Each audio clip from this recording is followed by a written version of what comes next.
A aula está sendo gravada a partir de agora, tá? Então, verifique se você ainda não me mandou o seu nome, me mande, certo? Para eu usar isso como chamada. Eu vou desativar o É microfone. para mandar, Desculpa, tinha alguém falando, eu desliguei o microfone. é para mandar onde? Eu Lá cheguei no agora na aula. bate-papo, lá no bate-papo, você vai me mandar o seu nome completo, tá? Porque isso vai funcionar como a nossa chamada agora. Quando a nossa aula acabar, eu vou verificar quem é que escreveu o nome e aí vou colocar a presença, tá? E aqueles alunos que começarem a faltar bastante às aulas, eu vou ter que passar isso para eu vir, certo? Tudo bem? Então, quem não mandou ainda, mande o nome, tá? Então, ao longo da nossa aula, eu vou repetindo isso para vocês irem mandando os nomes de vocês aqui para mim, tá? Então, escrever o seu nome para mim lá no bate-papo significa que você está presente na aula, certo? Então, bom dia a todos, né? Mais uma vez. Eu preciso terminar com vocês alguns conceitos da demografia, né? Para a gente encerrar esse capítulo 5, encerrar a apostila 1, né? O nosso papo acaba ficando muito bom e a gente não consegue terminar essa apostila, né? O que me mostra que a gente está caminhando bem, significa que vocês estão interessados, estão tirando dúvida, e que mesmo nessas aulas remotas a gente consegue desenvolver o nosso trabalho bem. Hoje eu tenho a intenção de terminar a apostila 1, certo?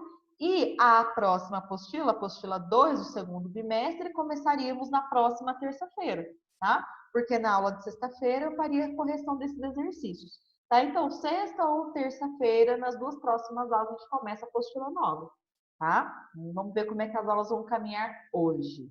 Tudo bem? Então, eu vou compartilhar com vocês, né, aqueles slides que eu estava mostrando na aula anterior, né? Esses slides, eles eu vou postar mais uma vez lá no SAS Conecta, junto com o link da aula e a tarefa que hoje nós teremos, tá?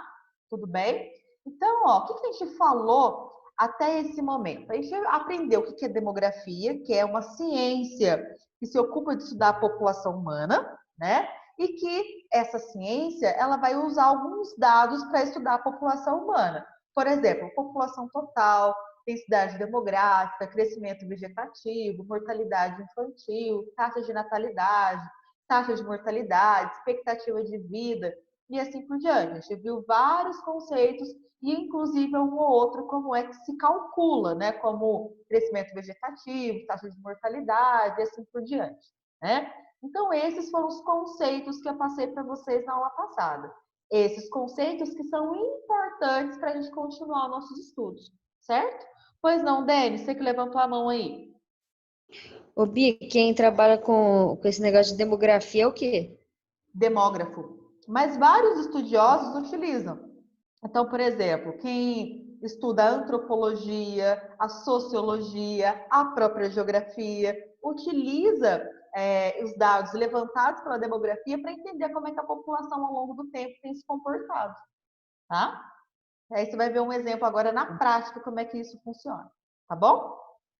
Obrigada. Pessoal, e aí uma das coisas super importantes que a demografia tem é um instrumento que nada mais é do que um gráfico, né? Uma ferramenta que a matemática utiliza muito, né? Essa ferramenta é chamada de pirâmide etária.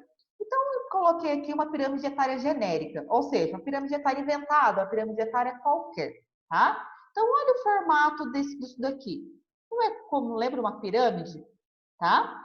Etária vem de idade. Então, aqui eu estou mostrando uma pirâmide de idade. Bia, como assim, pelo amor de Deus? Imagina o seguinte, pega a sua mão agora, tampa esse lado azul dessa pirâmide. Tampou? Faz esse exercício aí, ó. Coloca a mão em cima do celular, do computador. Tampa o lado azul, vai ficar só o lado vermelho, tá? Essa pirâmide etária, ela vai ter para nós dados dos indivíduos do sexo masculino e sexo feminino. Pedi para você tampar o lado azul. Ficou apenas o quê? O lado vermelho. O lado vermelho nessa pirâmide etária que está aqui tem um Fzinho do lado, que mostra que aqui tem dados da população do sexo feminino. Tudo bem? Certo? Tá vendo que tem alguns números aqui embaixo?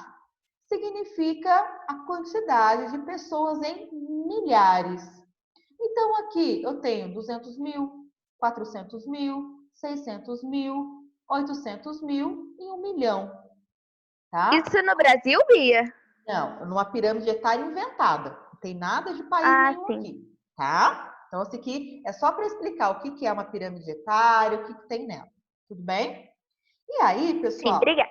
do lado de cá, onde eu estou passando o mouse, tem os intervalos de 0 a 18, 19 a 23, 24 a 28, entendeu?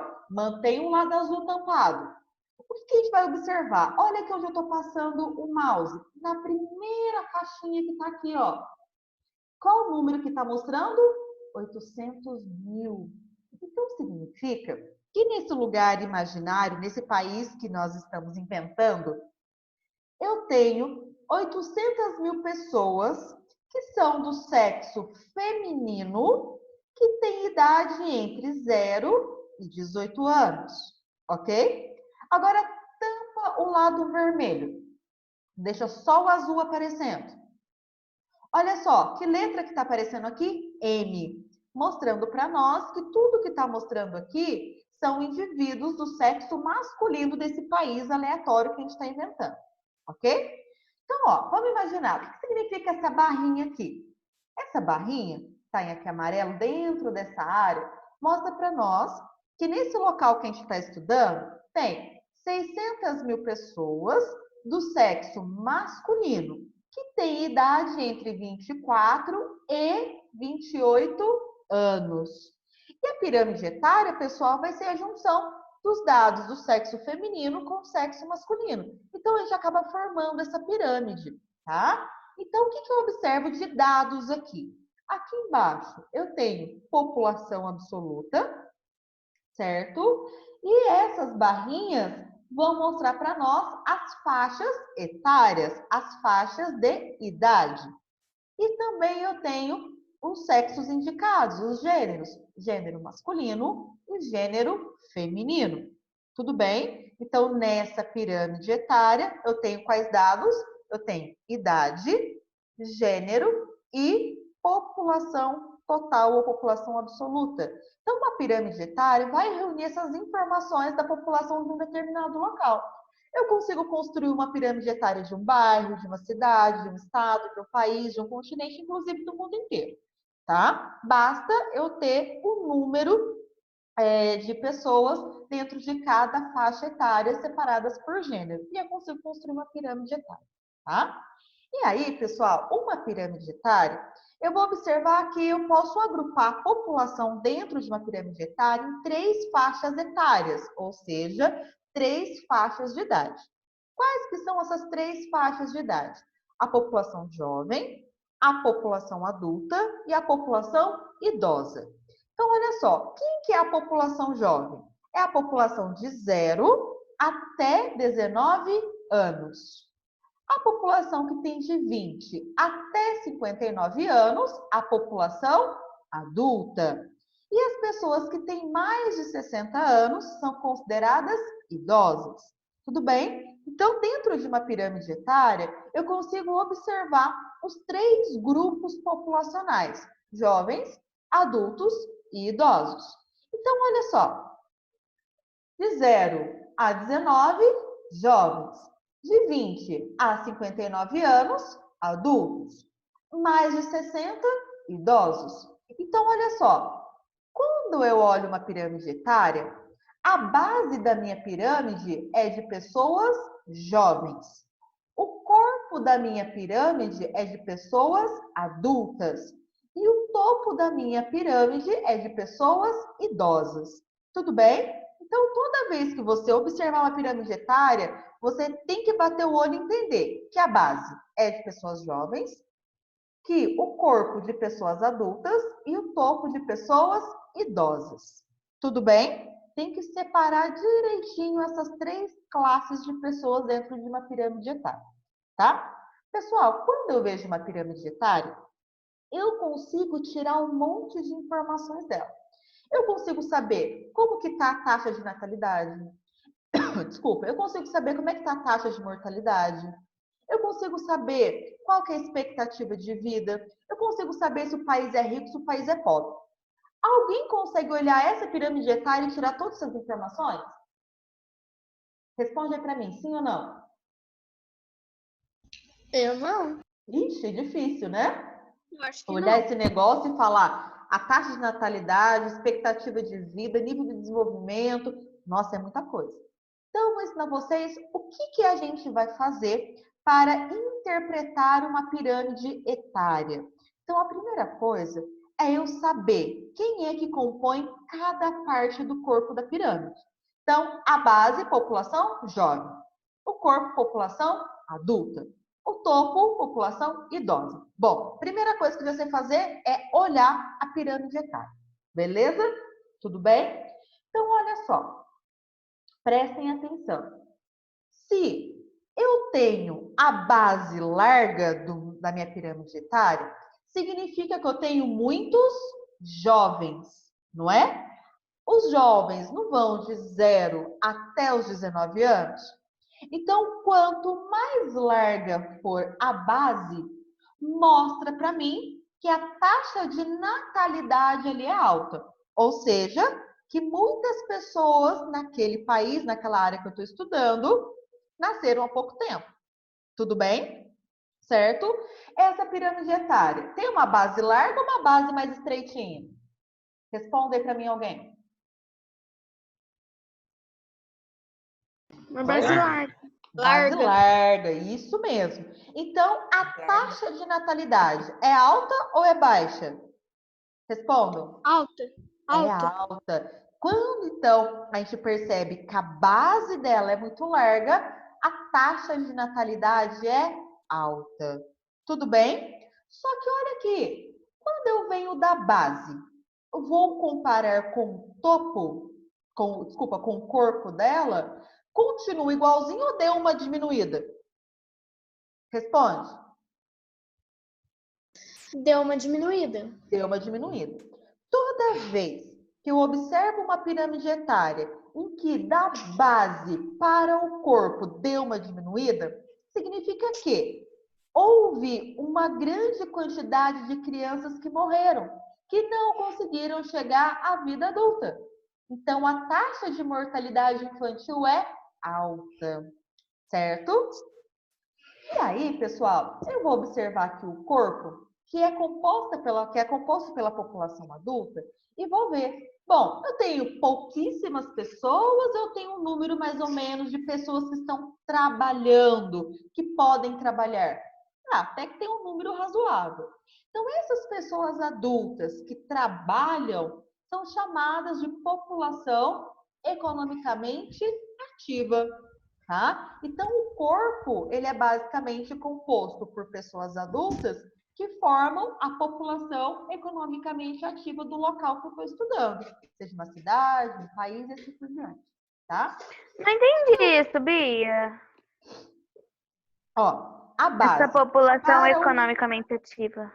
População economicamente ativa é todo mundo que tem entre 20 e 59 anos que trabalham, tá? Pode trabalhar como autônomo, pode trabalhar como um funcionário de alguém contratado, ela forma a PEA, população economicamente ativa. Por exemplo, uma pessoa que tem 4 anos de idade, ela pode ser uma pessoa autônoma? Ela pode ser um comerciante? Pode ser um contratado, um funcionário de alguém? Não, né? Então, geralmente a gente vai dizer que a população que ocupa o corpo da minha pirâmide, que é a população adulta, forma a população economicamente ativa. Certo? Ah, Bia, uma outra dúvida que eu tenho é que você falou que a taxa de natalidade é alta porque a base é larga. Só que se a gente comparar a taxa de mortalidade infantil, ela também é larga. Então, por que seria considerado uma taxa de natalidade alta? Porque se nasce muita gente, isso é taxa de natalidade alta, certo? Mas se muitas crianças morrem depois de terem nascido, contribui para uma grande mortalidade infantil. Entendi. Entendeu? Pessoal, Entendi, agora obrigada, olha Vi. o topo. O topo não é composto pela população idosa? Eu tenho muita gente no topo ou pouca gente? Pouca, né? Então, eu vou observar que quanto mais estreitinho for o topo da minha pirâmide, pior vai ser a Menor a expectativa expectativa de de vida. Então, olha só esse exemplo que eu tenho aqui para vocês. É um exemplo que eu adoro mostrar nas aulas de demografia. Então, nós temos 2 continentes, África e Europa. Responde para mim, qual dos 2 continentes é sinônimo de riqueza? África ou Europa? Europa. Europa, óbvio. Europa. Todo mundo nem precisa ser muito expert, não precisa ser o crânio do colégio, não precisa ser um Einstein da vida, né? Para entender que a Europa é mais rica, mais desenvolvida que a África. E aí, vamos tentar entender como que a gente analisa esses dados das pirâmides etárias para classificar o desenvolvimento, taxa de natalidade, mortalidade, expectativa de vida e população economicamente ativa, tá? Então vamos olhar a base dos 2 continentes. Qual dos 2 tem a base mais larga? A da África. África. Então, qual dos 2 continentes tem uma maior taxa de natalidade? A África. África. Pessoal, quanto mais pobre é a área, maior é a taxa de natalidade. Porque as pessoas não têm acesso a métodos contraceptivos. O que é um método contraceptivo, Bia? É uma forma da pessoa evitar uma gravidez indesejada, que ela não planejou, tá? E os mais comuns que a gente tem acesso hoje é a pílula anticoncepcional de uso único exclusivo da mulher e a camisinha masculina, né? Então são esses os 2 métodos contraceptivos mais utilizados no mundo. Só que quanto mais pobre é aquela região, menos acesso a métodos contraceptivos as pessoas vão ter. Então, elas vão ser submetidas, muitas das vezes, à gravidez indesejada, o que contribui para que a taxa de natalidade seja alta, certo? Então, qual outro motivo que a gente pode pensar? As pessoas, se elas não têm acesso aos meios contraceptivos, elas também não vão conseguir fazer o planejamento familiar. Bia, o que é planejamento familiar? É você planejar se você quer ter filhos. Se você quiser ter filho, quando é que você vai ter? Quantos filhos você vai ter? Então, você faz uso dos métodos contraceptivos para que você planeje e organize a sua vida familiar. Se a população não tem acesso aos métodos contraceptivos, nem como ela fazer o planejamento familiar, fica muito complicado, né? E aí, pessoal, um outro fator que contribui, terceiro fator que contribui para a alta taxa de natalidade é o pouco acesso à educação, tá? Por que que isso acontece? Quanto mais anos de estudo tem uma pessoa, mais consciência ela vai ter de que ter filhos dificulta a aquisição de uma melhor condição de vida.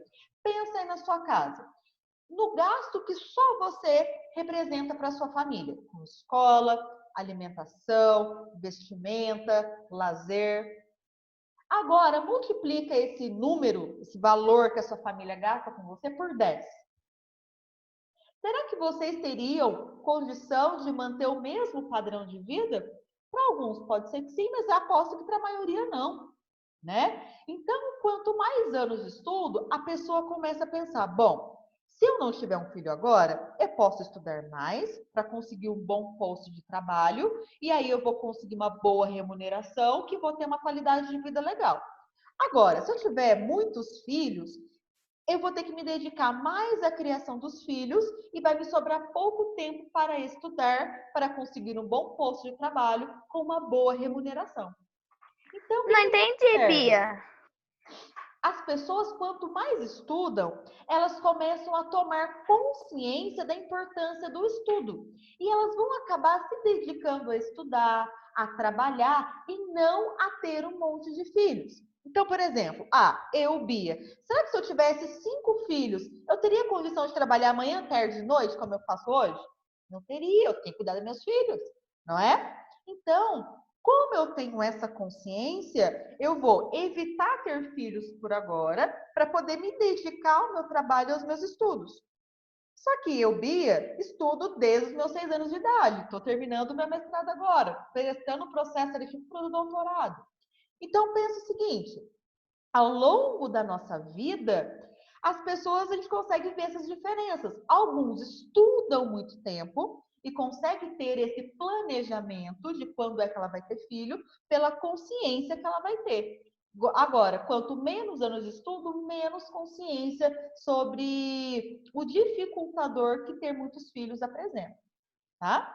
Então, a falta de estudos, a ausência de planejamento familiar e o pouco acesso a métodos contraceptivos contribuem para que a base seja muito larga. Então, quanto mais larga for a base de uma pirâmide, você já pode ter certeza que mais pobre é aquela área. Fala, Ana.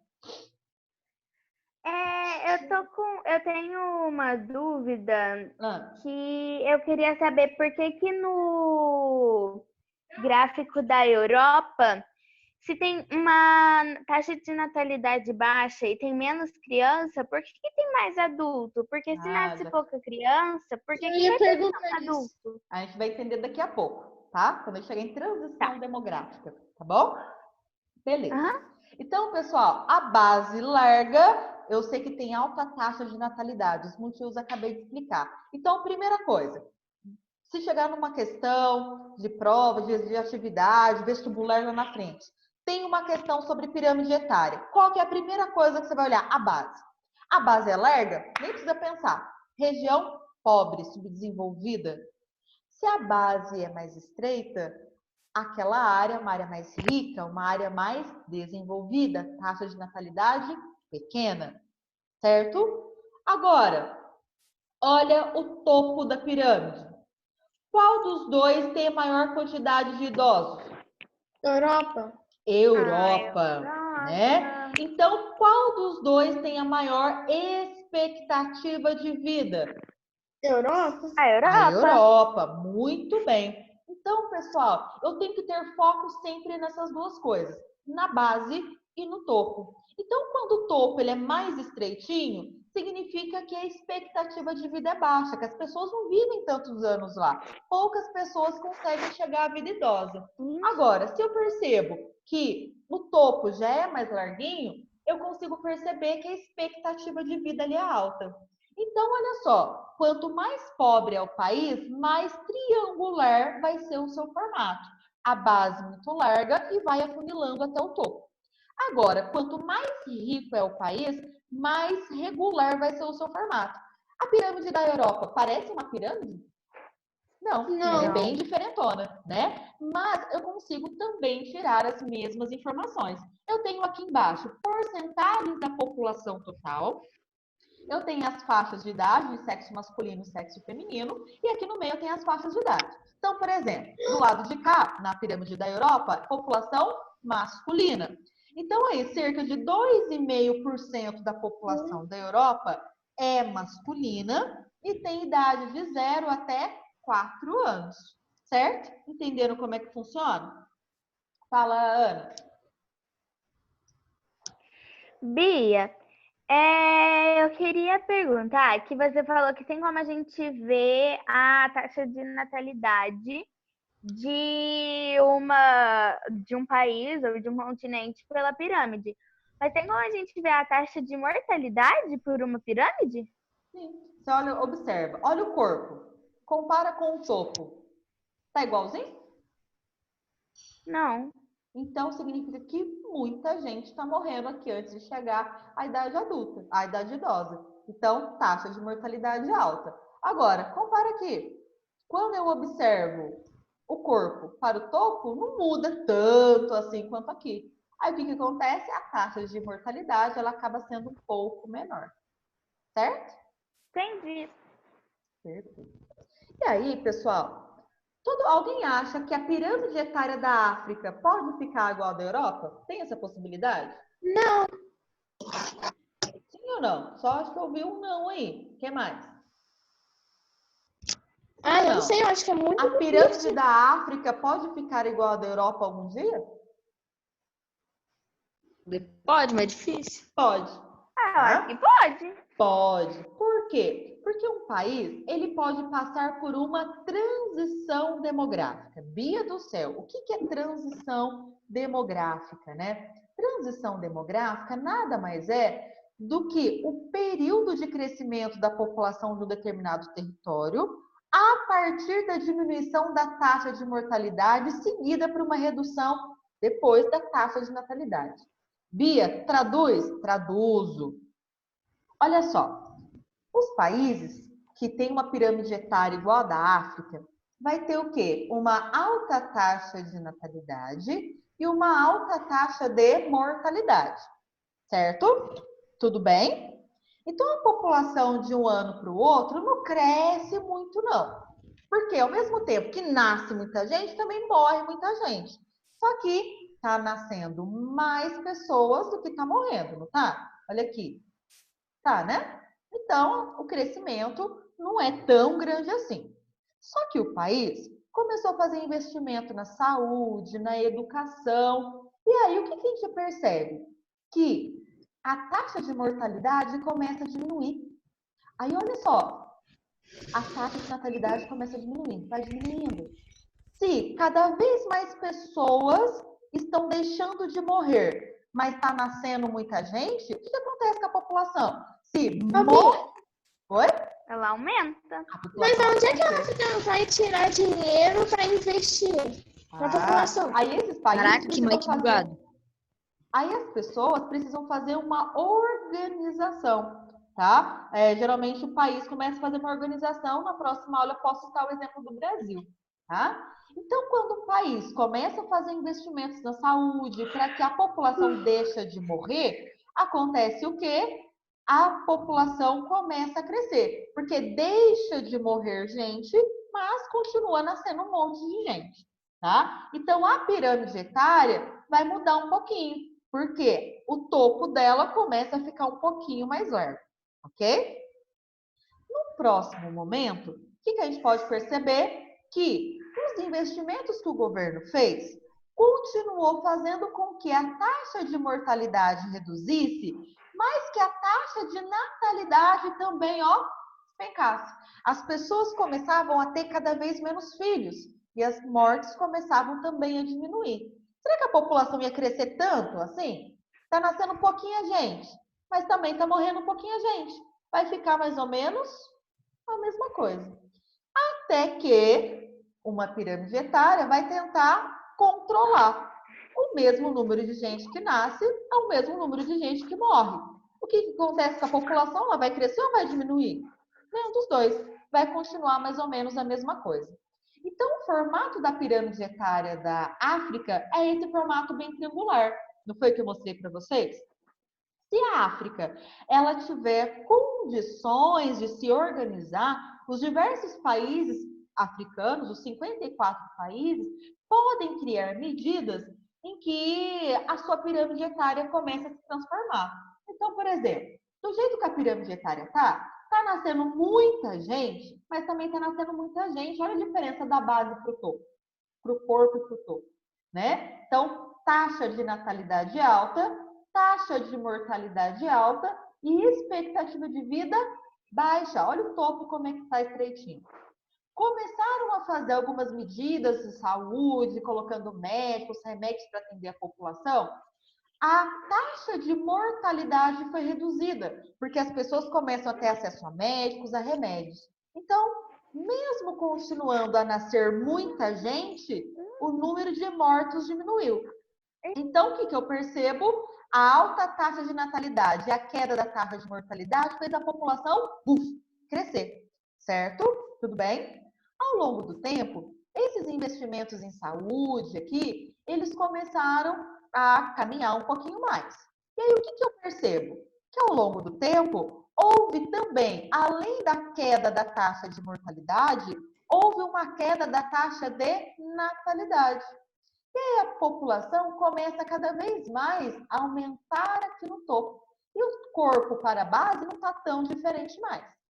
Se essas medidas ainda continuarem cada vez mais sérias, consolidadas no país, pode começar a chegar aqui, em que a base seja mais estreita que o resto, o corpo cada vez mais volumoso junto com o topo. Quando eu vejo uma pirâmide etária com a base mais estreita, significa que ao longo do tempo, aquele país investiu em educação, investiu na qualificação das pessoas, na medicina, para que as pessoas tivessem acesso aos métodos contraceptivos, ao planejamento familiar. E aí as pessoas cada vez têm menos filhos e acaba tendo um equilíbrio, quase que ao longo do tempo, do número de pessoas que nascem, o mesmo número de pessoas que vão acabar morrendo, certo? Tudo bem? O Brasil, pessoal, ele teve já uma pirâmide etária bem triangular. Hoje, a pirâmide etária do Brasil, ela está caminhando para o seu estreitamento da base, mas ainda o nosso topo é bem estreito. Acho que a aula vai acabar daqui a pouco, mas eu posso colocar lá no grupo de vocês, as imagens das pirâmides etárias do Brasil ao longo do tempo. E uma projeção para daqui a uns anos, como é que vai ser essa pirâmide etária. Deixa eu ver se eu consigo achar rapidinho aqui para mostrar para vocês. Pirâmides etárias do Brasil ao longo do tempo, tá? A gente vai observar que essas pirâmides etárias, elas foram se transformando exatamente porque o Brasil tomou algumas medidas que possibilitaram essas mudanças, tá? Deixa eu só colocar aqui para vocês no slide, que aí vocês conseguem já ver. Bia, como seria a pirâmide ideal? A pirâmide ideal seria essa da quarta fase da transição, aonde o mesmo número de pessoas que nascem seria aí quase que o mesmo número de pessoas que morrem, tá? Bia, Seria uma Só meio um reta. minutinho. Deixa eu compartilhar com vocês, ver se vocês estão conseguindo ver antes da aula acabar aí. Estão conseguindo enxergar isso daqui? Essas pirâmides etárias? Então, olha só as pirâmides etárias do Brasil até a última que foi realizada pelo censo de 2010. O próximo censo vai ser feito esse ano, foi jogado para o ano que vem. Olha que formato bem triangular. Então, ó, primeira fase da transição, segunda fase, terceira fase, essas duas aqui, tá? Então, a primeira fase, formato bem triangular. Segunda fase, reduz a taxa de mortalidade. Olha como é que o corpo começa a ganhar volume. E na terceira fase, taxa de natalidade começa a reduzir. Vocês, por exemplo, devem ter nascido o quê? 2009, 2008? É isso? Eu nasci em 2007. eu nasci em 2007. 2007? Então, vocês nessa pirâmide etária aparecem aqui, ó, nesse período aqui. Ou seja, a população dos pais de vocês, né, que devem ter aí entre 30, 40, até 50 anos, começaram a ter cada vez menos filhos, tá? Então, a base cada vez mais estreita. A tendência, pessoal, é que o país ele comece a ter uma pirâmide etária cada vez mais invertida, porque a medicina está Por que começaram a ter menos filhos? por aqueles fatores. Depois eu posso voltar a falar disso, tá bom? Senão eu vou prolongar muito, tá? Letícia, qual que é a sua dúvida? Vamos ver se vai dar tempo. Não é coisa da matéria não, é porque assim, eu abri, aí eu vi que hoje parece que ia ter chuva de meteoro. Ah, tá. Não vi. Depois a gente pode pesquisar sobre isso. Pessoal, Tá. então a aula falta aí 1 minuto e pouquinho para acabar. Eu vou colocar lá no SAS o link dessa aula e a tarefa. Se alguém quiser já anotar, são várias páginas, tá? Página 84, 85, 88, 90, 91 e 92. Beleza? Vai estar lá no SAS para vocês isso daí. Tudo bem? Na próxima aula, eu vou falar para vocês sobre um termo que vai aparecer numa tarefa, que é a xenofobia, mas que eu já comentei com vocês sobre os refugiados, o que é xenofobia, tá? E volto a falar sobre aí a dúvida da Ana Luísa, por que a pirâmide etária no Brasil foi reduzindo a sua base, tá? Quais medidas foram tomadas pelo Brasil? Tudo bem? Certinho? Então vamos lá almoçar, descansar um pouquinho. Tô morrendo de saudade de todos vocês. Vamos torcer para que em breve a gente esteja junto. Tchau, Bia. Fica com Deus. Beijo, gente. Qualquer dúvida, na hora de responder exercício, me chama no WhatsApp. Não fica com dúvida sozinho. Tudo bem? Tá. Beijo. Tchau. Tchau, gente. Fica Tchau, com Bia. Deus. Fica com Deus. Beijo. Amém. Saudade, gente. Tchau.